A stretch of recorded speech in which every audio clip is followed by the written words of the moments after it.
IT stocks कुछ time से बहुत ज्यादा प्रेशर झेल रहे हैं और ये बात सबको मालूम है क्योंकि हमारे जो इंडियन आईटी स्टॉक्स है या आईटी सेक्टर है वो यूएस और यूरोपियन मार्केट पे बहुत ज्यादा डिपेंडेंट है, क्योंकि वहां से हमारे Indian IT companies more than 70% revenue कमाते हैं। और लास्ट 6 to 8 मंथ्स में यूएस और यूरोपियन इकोनॉमी में स्लो डाउन आया है और उन इकोनॉमीज में आने वाले टाइम में रिसेशन भी एंटिसिपेट किया जा रहा है। और ये रिसेशन मैनिफेस्ट होगा या नहीं मैनिफेस्ट होगा उसके ऊपर भी बहुत सारे डिबेट्स और डिस्कशंस हो रहे हैं। और अभी आईटी सेक्टर के इन्हीं मेन मार्केट्स के ऊपर इंपैक्ट पड़ने की वजह से आईटी सेक्टर भी प्रेशर में है। और सिर्फ इंडियन आईटी सेक्टर ही नहीं, अगर आप यूएसए के आईटी स्टॉक्स को भी देखेंगे तो वो भी प्रेशर के अंडर है। फॉर एग्जांपल अगर आप एक्सेंचर की ही बात कर लीजिए जो कि दुनिया का लार्जेस्ट आईटी कंपनी है, उसका स्टॉक अपने पीक प्राइस से अभी मोर देन 30% करेक्ट हो चुका है। और ऐसे ही करेक्शन हमारे इंडियन स्टॉक्स में भी हुआ है जिसको हमने लास्ट 6 to 7 मंथ्स में विटनेस किया है। लेकिन 9 दिसंबर 2022 यानी फ्राइडे को जो हमारे स्टॉक मार्केट के इन्वेस्टर्स है उन्हें एक बहुत बड़ा सरप्राइज मिलता है, क्योंकि अचानक सा हमारे जो आईटी स्टॉक्स है वो क्रैश होने लगते हैं। क्योंकि अगर आप फ्राइडे का यानी 9 दिसंबर का डेटा देखेंगे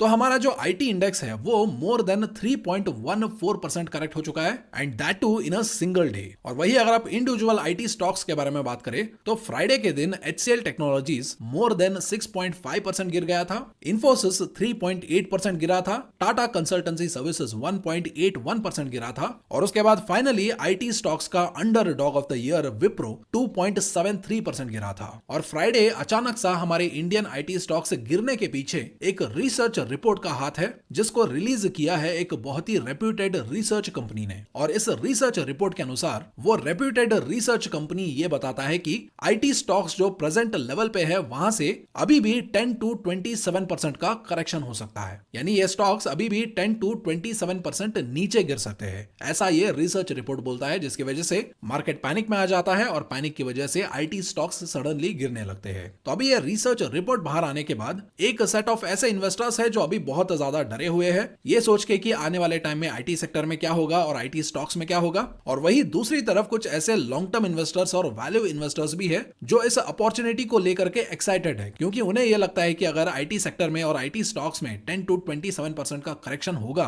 तो ये उनके लिए एक बहुत बड़ा अपॉर्चुनिटी होगा हाई क्वालिटी के आईटी स्टॉक्स को लोअर वैल्यूएशन पे खरीदने का और एक्यूमुलेट करने का। तो प्रेजेंट सिचुएशन में डरे हुए इन्वेस्टर्स भी है और एक्साइटेड इन्वेस्टर्स भी है, लेकिन डरने से पहले और एक्साइट होने से पहले यह समझना बहुत इंपॉर्टेंट है कि अभी ये जो रिसर्च रिपोर्ट निकल के आया है वो आईटी सेक्टर को क्यों डाउनग्रेड कर रहा है। क्या ये डाउनग्रेडेशन शॉर्ट टर्म के लिए है या ये एक लंबे समय के लिए या लॉन्ग टर्म में चलने वाला है। एंड मोस्ट इंपॉर्टेंटली हमें यह भी समझना है कि मार्केट और इन्वेस्टर्स इस रिसर्च रिपोर्ट को इतना ज्यादा सीरियसली क्यों ले रहे हैं और इस रिपोर्ट के बेसिस पे अपना इन्वेस्टमेंट डिसीजंस क्यों कर रहे हैं, उसे भी समझना बहुत जरूरी है। और ये सब कुछ समझने के बाद most importantly as an investor हमें भी यह समझना है कि प्रेजेंटली हमें आईटी स्टॉक्स को किस पर्सपेक्टिव से देखना चाहिए और आईटी स्टॉक्स के ऊपर हमारा थॉट प्रोसेस क्या होना चाहिए। लेकिन इससे पहले कि हम आगे बढ़े, ऐसे क्वालिटी कंटेंट के बदले अगर आप मुझे और मेरी टीम को अप्रिशिएट करना चाहते हैं तो ये जो वीडियो के ऊपर लाइक बटन है इसको प्रेस करके आप वीडियो को लाइक कर सकते हैं। एंड मोस्ट इंपॉर्टेंटली ये जो बेल नोटिफिकेशन है इसे जरूर प्रेस कर लीजिए ताकि जब भी हम कोई अर्जेंट और इंपॉर्टेंट वीडियो डाले तो आपको तुरंत नोटिफिकेशन या अपडेट मिल जाएगा। और उसके साथ और इस रिसर्च रिपोर्ट को रिलीज करता है क्रेडिट स्विस, जो कि दुनिया में ही one of the most reputed research companies में से एक है। और क्रेडिट स्विस ने इस रिपोर्ट में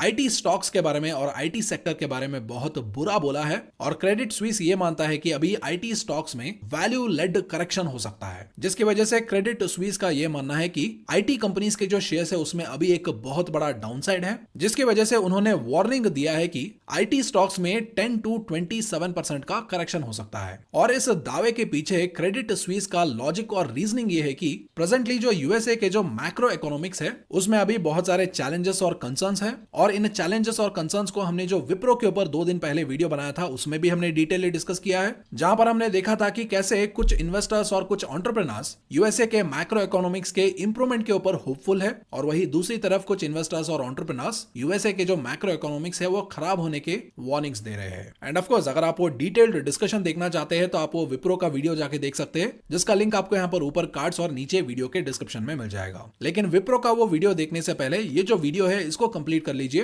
ताकि जब आप विप्रो का वीडियो देखिए तो आपको पूरा पर्सपेक्टिव मिले। और अभी ये जो क्रेडिट स्विस का रिपोर्ट आया है वहां पर क्रेडिट स्विस ये बोलता है कि अभी जो हमारे इंडियन आईटी कंपनीज है वो एक बहुत बड़े प्रीमियम वैल्यूएशन पे ट्रेड कर रहे हैं, ऐसा क्रेडिट स्विस का कहना है। और क्रेडिट स्विस ये तब कह रहा है जब ऑलरेडी इंडियन आईटी कंपनीज में लास्ट 6 मंथ्स में बहुत बड़े बड़े करेक्शंस हो चुके हैं। और इसके बावजूद भी Credit Suisse Indian IT companies को बहुत ही लार्ज प्रीमियम वैल्यूएशन वाले स्टॉक्स इसीलिए कंसिडर करता है क्योंकि क्रेडिट स्विस ये बोलता है कि उन्होंने इंडियन आईटी सेक्टर के जो लास्ट 6 लार्ज करेक्शन साइकिल्स थे उनको एनालाइज किया है। एंड ऑफ कोर्स उस एनालिसिस में उन्होंने ये जो ह्यूज सडन मैक्रो इवेंट्स थे जैसे कि ग्लोबल फाइनेंशियल क्राइसिस था और कोविड-19 का पैंडेमिक था उसको एक्सक्लूड किया है। उसको एक्सक्लूड करने के बाद जिन 6 करेक्शन साइकिल्स को उन्होंने इंडियन आईटी सेक्टर में स्टडी किया है उसके अकॉर्डिंग उन्हें यह लगता है कि प्रेजेंटली जो आईटी स्टॉक्स है उनका जो करेक्शन है या उस स्टॉक में जो गिरावट होने वाला है वो मेनली ड्रिवन होगा वैल्यूएशन की वजह से, not because of earnings per share. यानी कंपनी के जो नेट प्रॉफिट्स है वो ग्रो होना कंटिन्यू हो सकते हैं, कंपनी का जो अर्निंग्स पर शेयर है वो ग्रो होना कंटिन्यू हो सकता है, लेकिन उसके बावजूद भी स्टॉक प्राइस गिरेगा, ऐसा उनका एनालिसिस कहता है। और अगर आप हमारे रेगुलर व्यूअर है तो आपको यह पता होगा कि हम हमेशा स्टॉक प्राइस का जो फॉर्मूला है उसका रेफरेंस हमेशा देते रहते हैं, जो कि है stock price is equals to earnings per share into price to earnings ratio. यानी अगर किसी कंपनी का स्टॉक का प्राइस बढ़ना है तो इधर अर्निंग्स पर शेयर बढ़ना पड़ेगा, नहीं तो प्राइस टू अर्निंग्स रेशियो बढ़ना पड़ेगा, नहीं तो अर्निंग्स पर शेयर और प्राइस टू अर्निंग्स रेशियो दोनों बढ़ने पड़ेंगे। और उसी तरीके से अगर स्टॉक प्राइस में जेन्युइन करेक्शन होता है या जेन्युइन गिरावट होता है तो उस टाइम इधर अर्निंग्स पर शेयर कम होने पड़ेंगे, यानी कंपनी का प्रॉफिट्स कम होना पड़ेगा, नहीं तो कंपनी का वैल्यूएशन कम होना पड़ेगा, नहीं तो अर्निंग्स पर शेयर या पी रेशियो दोनों कम होने पड़ेंगे। तो अभी क्रेडिट स्विस के अकॉर्डिंग उनका यह कहना है कि यहां पर अर्निंग्स पर शेयर जो है वो बढ़ना कंटिन्यू हो सकता है आईटी स्टॉक्स में, लेकिन इसका जो प्राइस टू अर्निंग्स रेशियो है वो कम होगा, जिसकी वजह से कंपनी का वैल्यूएशन कम होगा and for that reason IT stocks में करेक्शन होने का चांसेस है, ऐसा क्रेडिट स्विस का कहना है। और जनरली जब भी किसी सेक्टर में वैल्यूएशन लेड करेक्शन होता है तो ऐसे करेक्शन इन्वेस्टर्स के लिए बड़े मौके भी लेके आते हैं। और ऐसा क्यों है इसके बारे में हम थोड़ी ही देर में डिटेल में डिस्कस करेंगे, लेकिन फिलहाल के टाइम में जो भी क्रेडिट स्विस ने एंटिसिपेट किया है अगर वो शॉर्ट टर्म में मैनिफेस्ट होता है तो ये वैल्यू इन्वेस्टर्स और लॉन्ग टर्म इन्वेस्टर्स के लिए एक बहुत बड़ा अपॉर्चुनिटी लेके आ सकता है। और ये अपॉर्चुनिटी ना बल्कि सिर्फ इंडियन स्टॉक्स में आएगा बल्कि आपको यूएस स्टॉक्स में भी ऐसे मौके मिल जाएंगे। क्योंकि कुछ टाइम पहले हमने एक्सेंचर के बारे में बात किया था जहां पर अभी स्टॉक में मोर देन 30% का करेक्शन हो चुका है, और अगर ऐसे नेगेटिव सेंटीमेंट की वजह से शॉर्ट टर्म में और भी ज्यादा करेक्शन होता है तो ये स्टॉक्स और भी ज्यादा अट्रैक्टिव वैल्यूएशन पे अवेलेबल हो सकते हैं। एंड मोस्ट इंपॉर्टेंटली एक्सेंचर कोई छोटा मोटा कंपनी नहीं है, ये दुनिया का लार्जेस्ट आईटी कंपनी है जिसके रेवेन्यू लगातार ग्रो हो रहे हैं और प्रेजेंटली ये अराउंड $61.59 बिलियन का रेवेन्यू कमाता है। और प्रॉफिट्स के मामले में तो इस कंपनी का ग्रोथ और भी ज्यादा स्ट्रॉन्ग है और प्रेजेंटली ये कंपनी अराउंड $6.88 बिलियन का प्रॉफिट्स कमाता है या इनकम कमाता है। और वही अगर आप कंपनी के वैल्यूएशन के बारे में बात करें तो इसका trailing price to earnings ratio 26.93 है और वही इसका जो forward price to earnings ratio है वो अराउंड 25.64 के आसपास है। यानी एंटिसिपेट किया जा रहा है कि कंपनी का अर्निंग्स जो है वो आने वाले टाइम में और भी ज्यादा ग्रो होंगे, जिसकी वजह से इसका जो forward price to earnings ratio है वो प्रेजेंट यानी trailing price to earnings ratio से सस्ता होने वाला है। And of course US market में इन्वेस्ट करने के कुछ इनहेरेंट एडवांटेजेस भी है, जैसे कि वहां पर फ्रैक्शन शेयर्स खरीदा जा सकता है और डॉलर के कंपैरिजन में रुपी डिप्रिसिएशन का भी फायदा लिया जा सकता है। और अगर आप यूएस स्टॉक मार्केट में इन्वेस्ट करने के बारे में सोच रहे हैं तो आप IND मनी को कंसिडर कर सकते हैं, जहां पर अकाउंट ओपनिंग बिल्कुल फ्री है, जीरो कमीशन और जीरो ब्रोकरेज है, और यहां पर लोएस्ट विड्रॉल फीस है और बेस्ट करेंसी एक्सचेंज रेट्स है। एंड मोस्ट इंपॉर्टेंटली आप IND मनी पे सिप इन्वेस्टमेंट भी कर सकते हैं और यहां पर लास्ट 3 इयर्स, 5 इयर्स और 10 इयर्स में आप S&P 500 और निफ्टी 50 के कंपैरिजन में कितना रिटर्न्स कमा सकते थे आप यहां पर वो भी देख सकते हैं। और अभी IND मनी 1000 रुपीज के एप्पल शेयर्स बिल्कुल फ्री में दे रहा है और इन शेयर्स को फ्री में पाने के लिए वीडियो के डिस्क्रिप्शन में जो लिंक है वहां से आपको IND मनी ऐप डाउनलोड करना है और साइन अप करना है, और उसके बाद जब आप अपना US account first time fund करेंगे तो आपको 1000 रुपीज के एप्पल शेयर्स बिल्कुल फ्री में मिल जाएंगे। तो लिंक डिस्क्रिप्शन में है, जाके चेक कर लीजिए। तो अभी यूएस स्टॉक के बाद अगर आप इंडियन स्टॉक्स के बारे में स्पेसिफिकली बात करेंगे तो जो वैल्यू लेड करेक्शन अभी क्रेडिट स्विस एंटिसिपेट कर रहा है अगर वो मैनिफेस्ट होता है तो ये मोस्ट प्रोबेबली लॉन्ग टर्म और वैल्यू इन्वेस्टर्स के लिए एक बहुत बड़ा मौका हो सकता है। ऐसा क्यों है, चलिए अभी उसको समझने की कोशिश करते हैं। फॉर एग्जाम्पल मान लीजिए कोई XYZ कंपनी है जिसका अर्निंग्स पर शेयर अभी अराउंड 10 रुपए प्रति शेयर है, और अभी मान लेते हैं इसका जो प्राइस टू अर्निंग्स रेशियो है वो भी 10 है, जिससे इसका स्टॉक प्राइस क्या बनता है 10 into 10 which is equals to 100 rupees per share. तभी मान लेते हैं जिस सेक्टर में ये कंपनी काम करता है उस सेक्टर में रिसेशन का डर आ जाता है और अर्निंग्स ग्रोथ स्लो होने की वजह से क्या होता है इस सेक्टर का जो ओवरऑल वैल्यूएशन है या प्राइस टू अर्निंग्स रेशियो है वो कम हो जाता है। तो अभी मान लेते हैं नेक्स्ट ईयर कंपनी का जो अर्निंग्स पर शेयर है वो 10 रुपीज से बढ़ के 12 रुपीज होने के बाद भी सेक्टर का वैल्यूएशन कम होने की वजह से कंपनी का जो प्राइस टू अर्निंग्स रेशियो है वो भी 10 से 8 हो जाता है, यानी अभी स्टॉक का प्राइस होगा 12 into 8 which is equals to 96 rupees per share. यानी कंपनी के प्रॉफिट्स बढ़ने के बाद भी, अर्निंग्स पर शेयर बढ़ने के बाद भी वैल्यूएशन कम होने होने की वजह से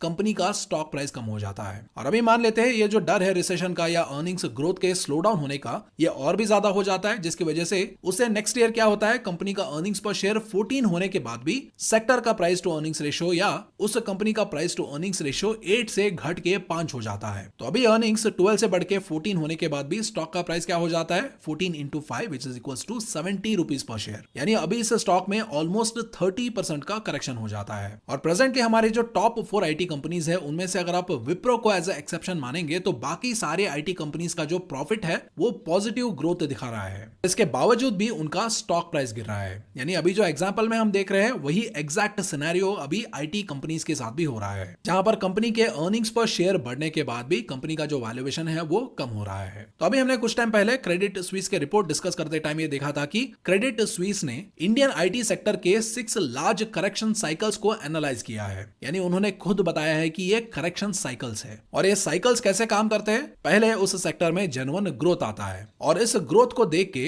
इन्वेस्टर्स क्या करते हैं, वो कंपनीज के वैल्यूएशन को हाइप करते हैं। यानी वो ये बोलते हैं कि इसमें और भी ज्यादा ग्रोथ आएगा, ये होगा वो होगा, जिसकी वजह से स्टॉक का जो वैल्यूएशन है वो थोड़ा ज्यादा हाइप्ड हो जाते हैं या थोड़े प्रीमियम वैल्यूएशन पे ट्रेड करने लगते हैं। और इसके बाद आता है करेक्शन साइकिल, जहां पर ये जो हाइप्ड वैल्यूएशन है वो कूल डाउन होते हैं और यहां पर स्टॉक्स में करेक्शन होता है। जैसे कि आपने देखा होगा जब कोविड का टाइम आया था तो हेल्थ केयर के जो कंपनीज थे वहां पर जेन्युइनली प्रॉफिट्स बढ़ रहे थे, जिसकी वजह से स्टॉक प्राइस ऊपर जा रहा था। लेकिन उस जेन्युइन ग्रोथ को कुछ टाइम बाद हाइप किया गया। फार्मा के जो स्टॉक्स है वो ओवर वैल्यूएशन पे या प्रीमियम वैल्यूएशन पे ट्रेड कर रहे थे। और उसके बाद क्या हुआ, उसके बाद आया करेक्शन साइकिल, जिसकी वजह से स्टॉक प्राइस में करेक्शन हुआ। और अभी जब ये वैल्यूएशन लेड करेक्शन कम होगा तो उसके बाद फिर से स्टॉक प्राइस जो है वो रिकवर करना शुरू होंगे और फिर से ये cycle again and again repeat होता रहेगा। यानी अभी ये जो XYZ कंपनी है, जब इसके सेक्टर में रिकवरी देखने को मिलेगा, जब फिर से इसमें जेन्युइन ग्रोथ आएगा, लोगों का डर कम होगा, तो उसके बाद क्या होगा, कंपनी अभी अर्निंग्स पर शेयर 14 रुपीज कमा रहा है, लेकिन उस time price to earnings ratio 5 से बढ़ के फिर से 10 हो जाएगा। और 10 होने के बाद स्टॉक का प्राइस क्या हो जाएगा, सीधा 70 रुपीज से 140 रुपीज हो जाएगा। यानी सडनली उस सेक्टर के जो स्टॉक्स है उसमें मैसिव ग्रोथ होता दिखाई देगा। और ये साइकिल कोई रॉकेट साइंस नहीं है। अगर आप इन्फोसिस का लॉन्ग टर्म चार्ट उठा के देखेंगे तो यह साइकिल आपको बार बार रिपीट होता दिखाई देगा। क्योंकि अगर आप 2003 से भी देखेंगे तो पहले स्टॉक में 5 टाइम्स का मल्टी बैगर रिटर्न मिलता है और उसके बाद 2008 के फाइनेंशियल क्राइसिस आने से पहले ही इन्फोसिस के स्टॉक में करेक्शन शुरू हो जाता है और स्टॉक अराउंड 48.6% नीचे गिरता है, जिसमें गिरावट और भी ज्यादा होने का कारण 2008 का हाउसिंग मार्केट क्राइसिस भी था। और उसके बाद क्या होता है, स्टॉक फिर से 159% से भी ज्यादा ऊपर भागता है और उसके बाद फिर से 27.64% का करेक्शन होता है और उसके बाद फिर से स्टॉक 123% भागता है और उसके बाद फिर से इन्फोसिस के स्टॉक में 25% का करेक्शन होता है और उसके बाद फिर से स्टॉक 85% ऊपर भागता है। और ये डेटा सिर्फ कोविड से पहले का है और कोविड क्रैश के बाद क्या हुआ, मार्केट में कितना बड़ा उछाल आया, उसको मुझे समझाने की जरूरत नहीं है, वो सब हमको मालूम ही है क्योंकि हमने उसको विटनेस किया है। और प्रेजेंटली क्रेडिट स्विस जिस वैल्यू लेड करेक्शन के बारे में बताता है, अगर ऐसा value led correction TCS, Infosys, Wipro और HCL में होता है तो ये लॉन्ग टर्म इन्वेस्टर्स के लिए एक ग्रेट अपॉर्चुनिटी हो सकता है, क्योंकि ये सारे कोई अरे गहरे कंपनी नहीं है, ये सारे ग्रेट कंपनीज है, सॉलिड बिजनेस वाले कंपनीज है और स्ट्रॉन्ग फंडामेंटल्स वाले कंपनीज है जो दुनिया के टॉप IT सेक्टर के कंपनीज में गिने जाते हैं। और अगर ऐसे कंपनीज में रिकवरी नहीं होगा और ऐसे कंपनीज का वैल्यूएशन फिर से बाउंस बैक नहीं करेगा तो इन्वेस्टर्स का भरोसा स्टॉक मार्केट से ही उठ जाएगा। क्योंकि अगर ऐसे क्वालिटी कंपनीज परफॉर्म नहीं करेंगे तो कोई और कंपनी क्यों करेगा, कोई और कंपनी के ऊपर इन्वेस्टर्स भरोसा क्यों करेंगे। क्योंकि आप खुद ही अपने आप से पूछ के देखिए कि जो IT सेक्टर है और जो IT सेक्टर में जो दिग्गज कंपनीज है, TCS, विप्रो, इन्फोसिस, HCL, ये सारे कंपनीज क्या 2025 में रहेंगे, 2030 में रहेंगे, 2035 में रहेंगे, या अगर आप 2050 की भी बात कर ले तो क्या ये कंपनी 2050 तक सर्वाइव करने में और ग्रो करने में केपेबल है। और अगर आपके माइंड में जवाब हाँ आता है और आपका एनालिसिस ये बताता है कि ये कंपनी 2050 तक सर्वाइव कर सकते हैं और ग्रो कर सकते हैं, तो आप खुद ही सोच के देखिए कि ऐसे कंपनीज में अगर 10 to 27% का करेक्शन होता है और ये स्टॉक्स सस्ते वैल्यूएशन पे मिलते हैं तो ये अपॉर्चुनिटी क्यों नहीं होगा। आप खुद ही ये सोच के देखिए और जो भी आपके माइंड में जवाब आता है उसको आप कमेंट सेक्शन में शेयर कीजिए, क्योंकि जो आप कमेंट सेक्शन में इंफॉर्मेशन शेयर करते हैं वो बहुत लोगों के लिए वैल्यूएबल और हेल्पफुल इंफॉर्मेशन साबित हो सकता है। तो इसीलिए आपका ओपिनियन जो भी है वो कमेंट सेक्शन में जरूर शेयर करें। तो ये था आज का हमारा एनालिसिस एंड आई होप आज का एनालिसिस आपको पसंद आया होगा। अगर वीडियो पसंद आए तो वीडियो को लाइक जरूर करें और चैनल को सब्सक्राइब जरूर करें एंड मोस्ट इंपॉर्टेंटली ये जो बेल नोटिफिकेशन है इसे जरूर प्रेस कर ले। और उसके साथ साथ IND मनी का लिंक वीडियो के डिस्क्रिप्शन में है तो उसे भी जाके चेक कर लीजिए और वीडियो के डिस्क्रिप्शन में जो लिंक है वहां से IND मनी ऐप डाउनलोड करने के बाद, साइन अप करने से और उसके बाद first time US account fund करने पे आपको 1000 रुपीज के एप्पल शेयर्स बिल्कुल फ्री में मिल जाएंगे। तो आज के लिए बस इतना ही। तो चलिए मैं आपसे मिलता हूं एक और इन्फॉर्मेटिव वीडियो में। तब तक के लिए दिस इज भारत।